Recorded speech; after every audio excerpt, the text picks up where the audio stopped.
Hello my dear friends, welcome another video. বন্ধুরা, এই ভিডিওতে আলোচনা করতে চলছি টি-20 যে 3টা ম্যাচ রয়েছে ভারতের সাথে বাংলাদেশের, সেই ম্যাচগুলির সময়সূচি নিয়ে। বন্ধুরা, তোমরা জানো বাংলাদেশের সাথে ভারতের যে টেস্ট ম্যাচ দুটো হলো, সেখানে কিন্তু বাংলাদেশ খুব লজ্জাজনক হারের শিকার হয়েছে এবং তারপরে তারা সিরিজটা হেরে গেছে। 2টা ম্যাচই দেখতে পেয়েছো, কানপুরের এবং চেন্নাইয়ের। এখন বাংলাদেশের কাছে আরেকটা সুযোগ আছে ভারতকে হারিয়ে সিরিজ জেতার মতো। এটা টি-20 ফরম্যাটে। এখানে ভারতের বড় বড় প্লেয়াররা নাই, 2-1জন আছে, কিন্তু বেশিরভাগ ভারতের যারা বেশিরভাগ ইন্টারন্যাশনাল প্লেয়ার ম্যাচ খেলেছে, বিদেশে খেলেছে, তাদের মধ্যে প্লেয়ার কম আছে।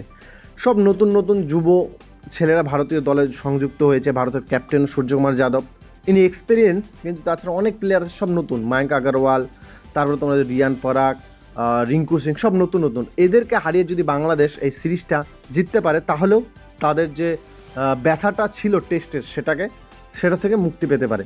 তো বন্ধুরা, আমরা এক নজরে দেখে নিই টাইম টেবিলটা, কবে কোথায় ম্যাচ হতে চলছে।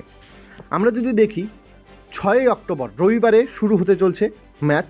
প্রথম 6 অক্টোবর রবিবার মধ্যপ্রদেশের গোয়ালিয়র স্টেডিয়ামে প্রথম টি-20 ম্যাচ সন্ধ্যা 7টার দিকে শুরু হবে।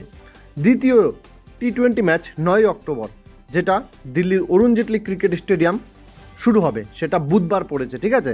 এবং লাস্ট যেই টি-20 ম্যাচটা রয়েছে 12 অক্টোবর 7টার দিকে, সমস্ত খেলায় 3টে খেলাই 7টার দিকে শুরু হতে চলছে। 12 অক্টোবর 7টার দিকে সেটা আমরা দেখতে পাবো হায়দ্রাবাদ থেকে, রাজীব গান্ধী ক্রিকেট স্টেডিয়াম থেকে। তো বন্ধুরা, এই হলো 3টা ম্যাচের সময়সূচি। তো তোমরা অবশ্যই যারা ক্রিকেট প্রেমী, অবশ্যই এই ডেট মনে রাখবে এবং সেই সময় খেলা দেখবে, যাতে বাংলাদেশ এবার জিতে, সেটা তাদের চেষ্টা করতে হবে।